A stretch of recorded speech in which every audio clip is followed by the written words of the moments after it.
одна неділька осталася до нашого Рождества Христового, традиційного для Карпат.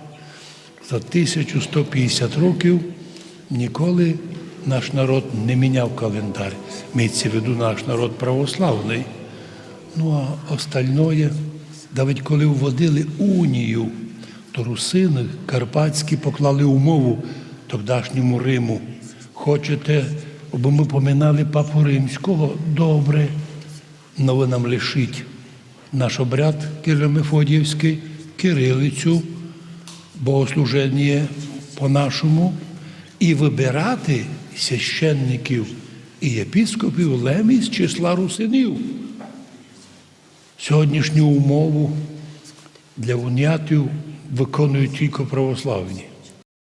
А вони давно вже і юліанський календар поміняли, і много із православної служення ограничили. Ну, а європейські греко-католики уніяти повністю перейшли на латинику. Так що фактично випали з Кирило-Мефодіївської традиції.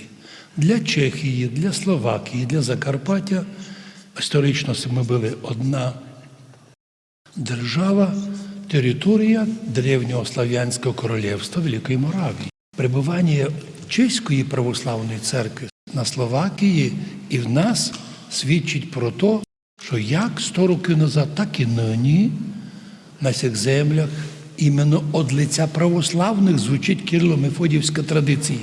Повторюся, греко-католики, одійшовши від юліанського календаря, випали із Кирило-Мефодіївської традиції, ну а словацькі греко-католики взагалі замінили кирилицю на латинику. Ну що ж, ми держимося, нікого не осуждаємо, але хочемо пам'ятати слова наших предків. Хто удержиться у вірі прадідівській, Господь тих буде особливо благословляти до останнього дня історії людства із Богом святим.